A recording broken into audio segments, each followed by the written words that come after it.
What's the latest on the New York Giants quarterback search? I've got some more details, plus some more info from my Locked On colleagues about two more of the Giants' free agent acquisitions. That's coming your way next here on the Locked On Giants podcast.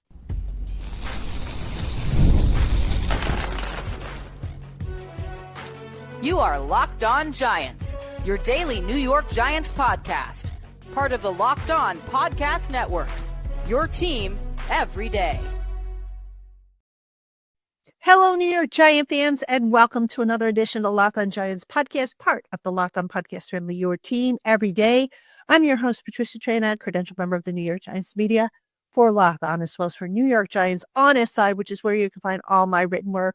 And as always, welcome on in to my Blue Crew community members, my everydayers, my newcomers, and everybody in between.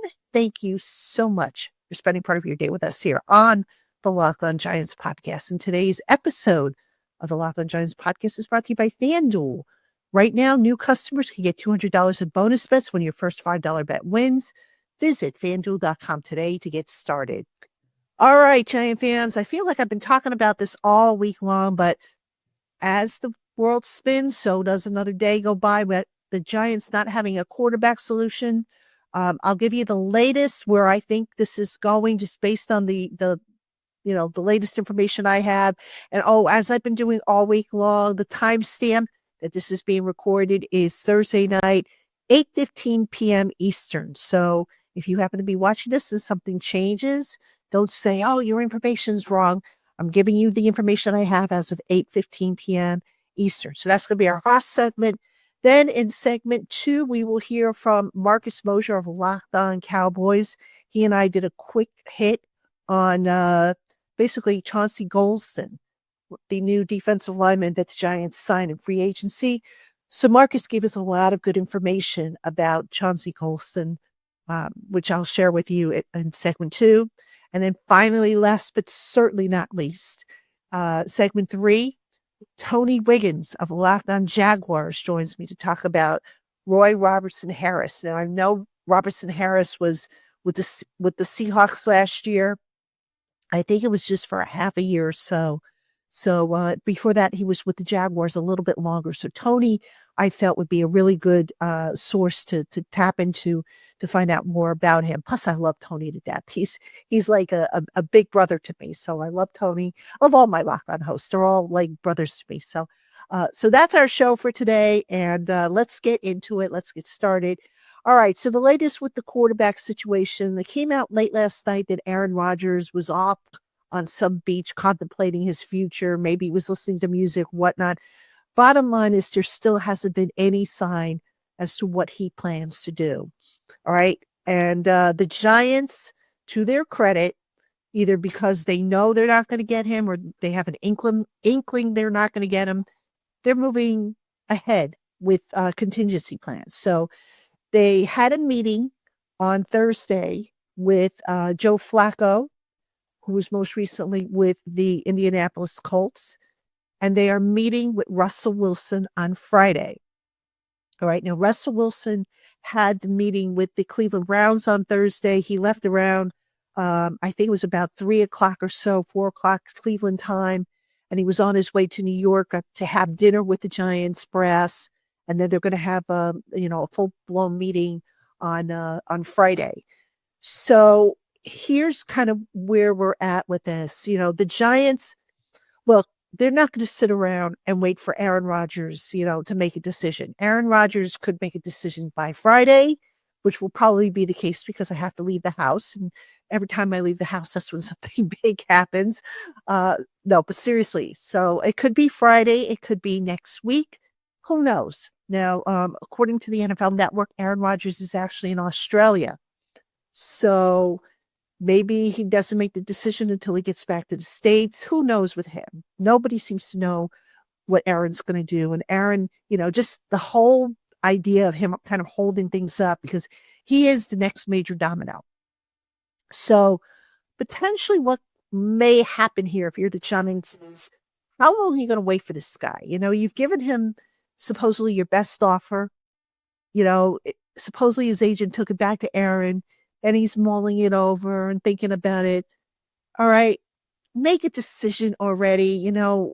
I, I can't understand why it's taking this long. It's either the Giants, the Steelers, or the Vikings. It's real, come on. What is important to you? Do you want to go to a team that's built to win? You go to maybe the Steelers or the Vikings.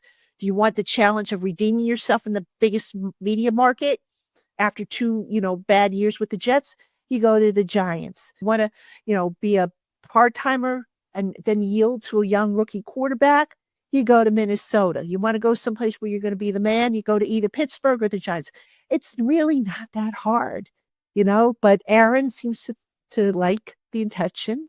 He likes to keep people wondering. And, look, some people will say, well, he's got to think it through because, it's his life. I get all that. But, after a while, you're holding up three teams. And is that really fair? Not that I think he cares about that, but it's just, dude, make a decision already, So anyway, the Giants are not sitting on their hands. They, like I said, they spoke with Joe Flacco, who I told you would probably be the next option if Russell Wilson and Aaron Rodgers pan out. And I know a lot of you, when I said that, you're like, Joe Flacco, why not, Jameis Winston, or why not, this guy or that guy? I think somebody asked me about Mac Jones, who I believe signed with the 49ers, I want to say. The reason why no Jameis Winston, look at the trail, folks. Look at what's the one thing that all the quarterbacks the Giants have been linked to have in common, besides the fact that they're all, graybeards.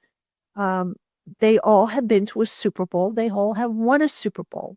So there's a common thread here. And the idea is, they want to get a guy in here who can carry them through for this year so that a rookie can take his time in acclimating and developing. That's what they want to do. Look, if you believe the NFL analysts who say that, the Giants or these two quarterbacks, Shedeur Sanders and Cam Ward, are the best of the bunch, but they need some work, then if you're the Giants, you want to let them get that work in. You want to have them work with the quarterback's coach, with Mike Kafka, the offensive coordinator, Dable when time permits. You want to give them time to really develop. You don't want to throw them in there, and now all of a sudden their hair's on fire, that they're swimming in the deep end of the pool without a life raft. So again, that was the plan the Giants wanted for last year. It didn't work out. That's the plan for this year, if it will work out. It may or may not. Who knows? We're sitting here, we're waiting. I know a lot of you are frustrated. I know I'm frustrated. It's like, let's get it over with so we can move back to the draft, because really the first wave of free agency is pretty much over, pending this big decision where Wilson goes, where Aaron Rodgers goes. But we continue to wait until Aaron Rodgers decides where he wants to go. And if he somehow lands with the Giants, I promise you guys, I'm going to see if I can get Peter Bukowski to come on the program. For those of you who don't know who Peter Bukowski is, he is the host of Locked On Packers, and he just absolutely loves Aaron Rodgers. I'm sure he could tell us a lot about his encounters with Aaron Rodgers. So, we'll have him on the show to talk about Aaron. And if it's Russ Wilson, we'll bring on Chris Carter. And if it's not him, if it turns out to be Flacco, maybe I'll bring back Kevin Oestreicher, or Jake Arthur. But we'll get somebody on to help talk about it and just kind of chop things up on whoever the quarterback ends up being. So that's the latest with the quarterback situation. Again, Russell Wilson in town tomorrow. And before I actually move off the topic here, I tend to feel a little bit better about Russell Wilson to the Giants now. The reason why I say that is because last year, when Russell Wilson was cut by Denver, he, from what I understand, initiated, a dialogue with the Giants, or I should say his agent did. Hey, Daniel Jones is still recovering. You guys want to talk? And the Giants at the time, Daniel Jones was making progress, and they said, sure, can't hurt to come in and talk. And basically why those talks between Wilson and the Giants didn't go anywhere is because the Giants told him, same thing as what they told Drew Lock, was that once Daniel Jones was healthy, the job was his. It wasn't even going to be a competition, which if you've been listening every day, if you're one of my everydayers, you know I said at the time that was a huge mistake, right? Daniel Jones was not coming off the best of years the year prior before he got his injury, but the Giants basically handed the job to him on a silver platter, which was a mistake, one of many that, have been made in this current regime. That being said, will Russell Wilson rekindle his interest in the Giants? Well, he's coming in for a visit. It's a good possibility that maybe, all will be forgiven, and we'll see if they are able to, make it happen. As far as which quarterback, in my opinion, would be the best for the Giants, I got to go with Rodgers. I think he's a little bit better than Russell Wilson. So if I'm stacking them, Rodgers, Wilson, Flacco in that order. We'll see. Hopefully, if we get an announcement or if we get word over the weekend, I will be back with an emergency podcast to talk about it. And like I said, I will try and get either Peter Bukowski or whoever the corresponding Locked On host is, depending on who is signed. So that's the plan. All right. Coming up next, we're going to hear from Marcus Mosher of Locked On Cowboys. Who's going to tell us a little bit about Chauncey Golson. So don't go anywhere. Hey, Giant fans, March Madness is here, and FanDuel is giving you the chance to get in on all the action like never before. Right now, new customers can get $200 in bonus bets when your first $5 bet wins. That's 200 extra bucks to use on everything from buzzer beaters to Cinderella stories and even who's cutting down the nets. With tournament games happening almost every day, there's always something exciting to bet on. The FanDuel app is simple to use, and when you win, you get paid instantly. No waiting around. So go on, visit FanDuel.com and get in on the college hoops action all tournament long. All right, New York Giant fans. Now joining me here on the podcast is Marcus Mosher. He's co-host of Locked On Cowboys. He's going to tell us a little bit about the new Giants acquisition, defensive lineman Chauncey Golson. Marcus, welcome to the program. It's weird to be on the show not talking about like a week 1 Sunday Night Football matchup between the Cowboys and Giants, but this is even more depressing because the Giants signed a guy that I really was hoping Dallas was going to bring back. So we'll get into it. All right. Well, tell us what you like about Chauncey Golson. I mean, from what I could see, looked like he was a rotational type, but what is it about him? Why are you sad to see him go? So when the Cowboys drafted Golson in the 3rd round in the 2021 draft, they thought he could be this power defensive end that could kick inside and be a pass rushing guy on 3rd down. Unfortunately, the first couple of years of his career, he had a hard time getting on the field because he wasn't athletic enough to be an edge rusher, but he was so undersized as an interior guy that you just couldn't put him on the field. He would get bullied. But as we kind of went further and further onto his career, he got a lot better. To me, he's an ascending player. I still think some of the inside stuff can be a little wonky with him, but he is this physical, long edge rusher who does a really good job of finishing snaps, whether that's getting the sacks that some other guys create or making plays in the run game, batting down passes. These are the type of guys in free agency that you want to sign, the guys that get better and better every year. He's only 27 years old. I think this is a big loss for Dallas and a good addition for the Giants. Marcus, when you look at how, Golson was deployed in the Dallas defense, and I know, he's had a couple of defensive coordinators and whatnot, but where do you think maybe the Giants could utilize his skill set a little bit more than what he was used at Dallas? Yeah, so I think he is a strong side defensive end. And actually, I think he fits really well with Brian Burns, who can create a lot of quick pressure. And as a backup to Kayvon Thibodeau, he's a guy that can play a lot of snaps as a run defender. You don't have to worry about taking him off the field. So they want to try to go to a more, bigger rotation with the Giants. I think this makes a lot of sense. He's not going to be probably an every down starter, but if you need him to in a pinch, he absolutely can. I think his best work will still be as like a 4-eye or just a traditional left defensive end, but we have seen him used inside as a 3 technique before, but I think you're going to want to limit those snaps at least a little bit. Where does he still have room to grow in his game? he's just not the most athletic edge rusher. And obviously, as you get older, you're not going to become more athletic.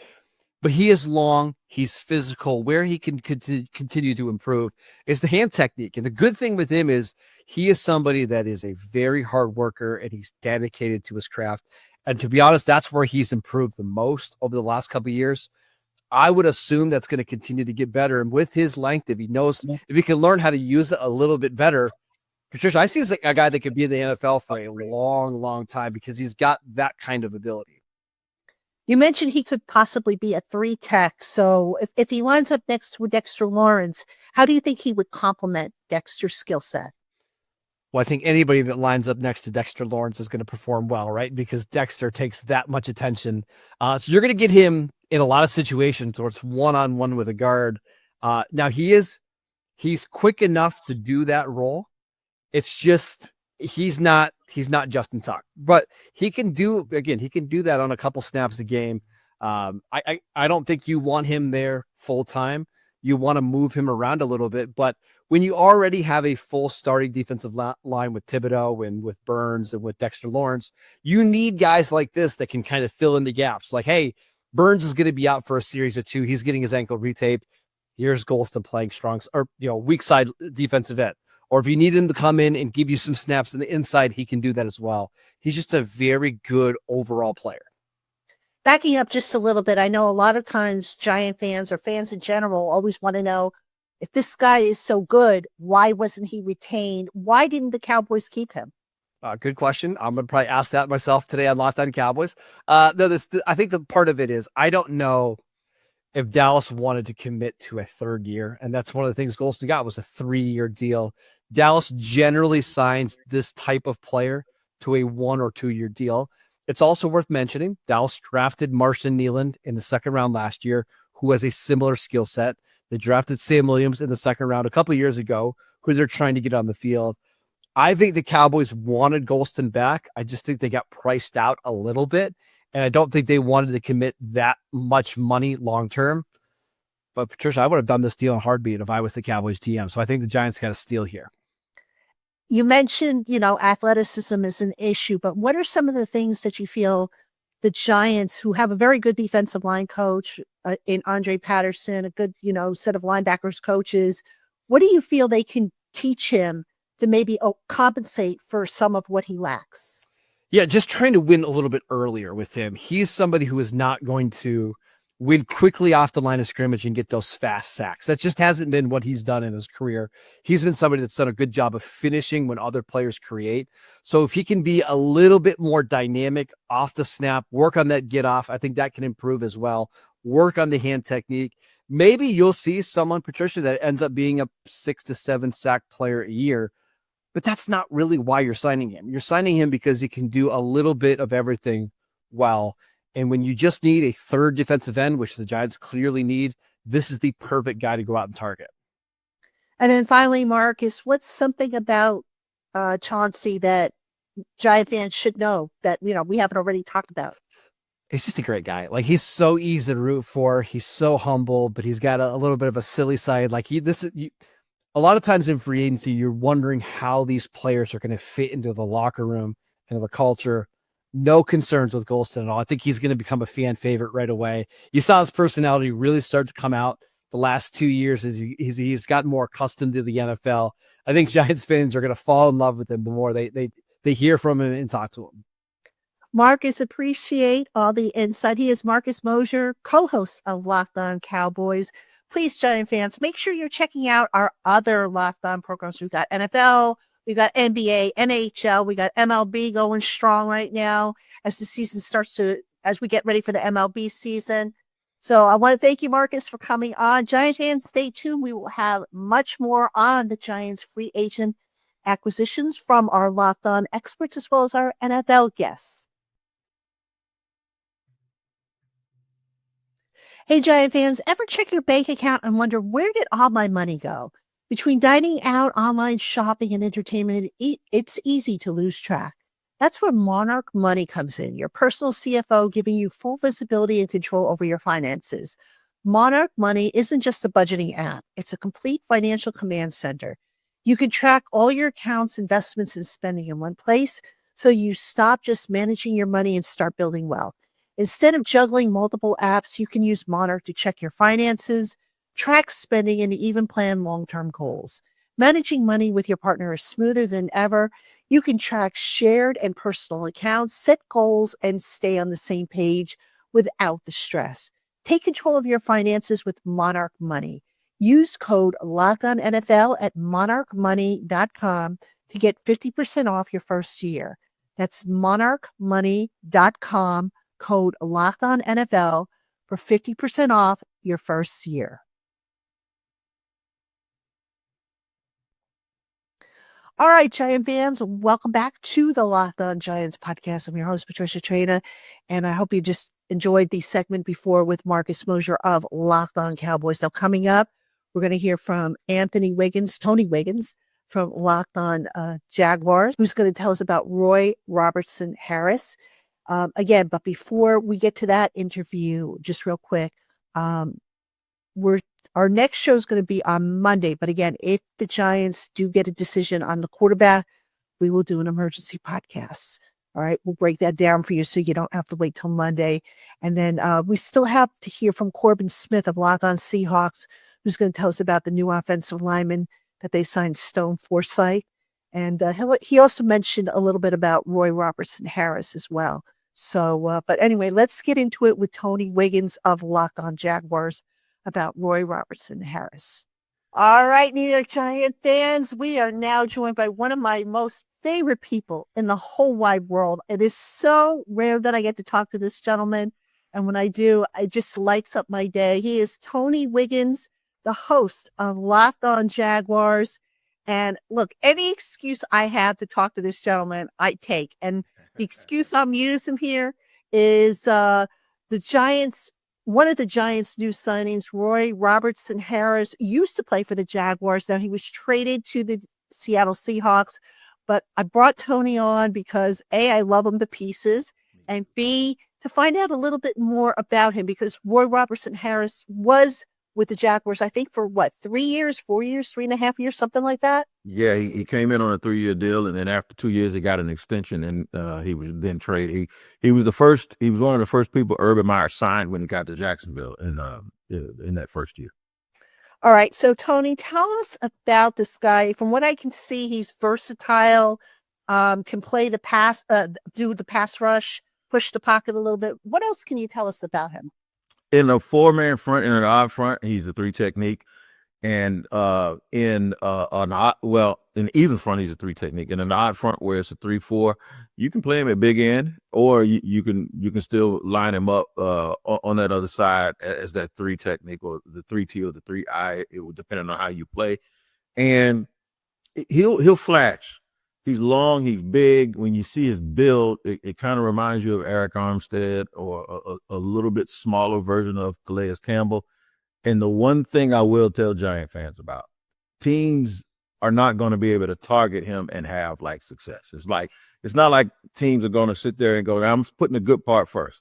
It's not like teams are going to be like, oh, they got him out there and he was number 95 here. Let's attack 99. No, 95. No, that's not going to happen. I mean, he's going to hold his own. The problem is he looks like Tarzan. He looks like Julius Peppers, right? But he ain't that. And then you try to sit there and you figure out what's holding him back. He's big, he's strong, he's fast, he's definitely mean and has a nasty attitude. Why can't he play better? That just happens sometimes. It does in the National Football League. You see guys with these great physiques and you expect them to be a whole lot more than they are. And you'll get disappointed if you look at it through that lens. But he is not someone you guys need to wake up this morning saying, no, he's a really, really good addition, especially a good addition to a good team. Like if he was on Philly's team last year, he would have got 25 snaps a game. If he was on the Chiefs last year, he might have would have played 30 snaps a game. That's the kind of guy he is, but don't expect him to be anything more than just a dude who's really good for 25 to 30 snaps. All right, so I have to ask you, I think he was traded, if I'm not mistaken, to Seattle. Why did they get rid of him? Now that's the pass regime. That's Trent Baalke and them. And you can say, why did they do X to just about everything that they did? They traded him. They said the reason that I'll give you an example. There's a guy named Trevis Gibson. They signed him last year to a deal in free agency. Before the season started, they traded him to Seattle. And people went, why? And Doug Peterson says, well, I mean, when you have good players and people want good players, and people gonna want your players, and so you always listen. Yeah. So if I call right now and I want that wide receiver Malik Neighbors, y'all gonna trade him? No. That's a dumb answer. And that's the kind of stuff you got from them. They just felt like anytime someone called them about a player, that they would peacock and act like that was a big deal. Like, hey, somebody wanted one of our guys, and so we traded him. They took a dead cap hit for him. I also believe that Roy probably acted out a little bit because he's a little bit outspoken in the way things were going last year, and people weren't really happy with Ryan Nielsen, the defensive coordinator here. And they just said, okay, we'll go ahead and move on from him now before he causes too many problems. Now, nobody reported that. That's just my guesstimation, because trading him at that point made absolutely no sense. They're still paying for it on the books now. They were just probably trying to help Seattle. They realized it was this team was going nowhere at the trade deadline, so they started building assets to make it appear that they were doing the right thing for their future, but it did not help. Trent Baalke got fired anyway, as he should have. Okay. All right. So I know maybe you're not as familiar, but you are familiar with Dexter Lawrence and what he brings to the table. How would Roy's skill set complement what Dexter does and just that Giants defensive line in general? I think it is very complimentary. Jacksonville didn't have a Dexter Lawrence. So maybe what you do is you take that dude that I said that isn't necessarily a liability, but he's also not the answer. But now you put him next to a guy that's an all-pro like that, and now you'll probably get a chance to see him do some things. There were games where I think it was one important game. I cannot remember what it was a couple of years ago, where he made several big plays. He is the type of dude that, you're going to like having him on your team sometimes. You know what I'm saying? Because he's going to be able to do things. Lining him up next to Dexter Lawrence is lining him up next to the best player he's ever played with. He was with Chicago before Jacksonville. They didn't have a Dexter Lawrence, and we certainly didn't have one. So I'm looking at it from that perspective, saying maybe this is exactly what he needs, but he's a good veteran who's played a lot of football. He understands everything and how it has to go. And I think it's going to really, really work out and make the Giants. It's a nice piece. He maybe not a full-time starter. Maybe he is, but you need 6-7 guys, and he provides that versatility. And I think the Giants did a good job for bringing him in. And then finally, Tony, if there's one thing that maybe Giants should be concerned about with his game, what's the one thing, and is it correctable, do you think, through the coaching? No, I don't think it's correctable. The thing about him is you're going to constantly expect more because of the way he looks, and he's not going to be able to give it to you. But the other thing is it's not even on the field. It's off the field. Roy Robertson-Harris, and when things go wrong, he might punch somebody. And I'm joking when I say that, but he is the type of dude that's going to get fired up. He's going to speak his mind in the locker room. And if you got guys that are sensitive, or you have guys that are not into constructive criticism, I can see where you end up hearing stories where somebody had to break them up in the locker room, because that's how he is. He's a good player. He's solid. He doesn't play as well as he appears to play, or the way he looks when he get off the plane at the airport. But the other thing is he is fiery. He is a competitor, and I think he's going to be worth it. Tony, my friend, I appreciate your insight. He is Tony Wiggins, Locked On Jaguars. Check him out. He does such a great job, and he's one of my favorite people in the whole wide world. I love talking to him, and I can't wait to do our crossover. It's still about a year away, I think, but it's going to be epic. It always is when you and I get together and do a crossover. No doubt about it. And I feel the exact same way about you times 10, Patty. All right, Giant fans, that's my guy, Tony Wiggins, Locked On Jaguars. What a terrific human being he is. Again, all my Locked On colleagues are tremendous human beings. I'm just so lucky to be a part of this network and be able to come to you guys 5 days a week the way I am this off-season, this very busy off-season. Anyway, hope you enjoyed all the interviews, and that's going to do it for this edition of Locked On Giants. Now, again, we'll be back Monday unless something happens with the quarterback situation that will warrant an emergency podcast. So Monday, we'll hear from Corbin Smith, who I think is the last of the interviews that I pre-tape regarding the incoming free agents. And then, like I said, if we have any other free agent activities that comes in, we'll hear from those hosts as well. So thank you so much for spending part of your day with me here on the Locked On Giants podcast. And if not this weekend, I'll talk to you on Monday.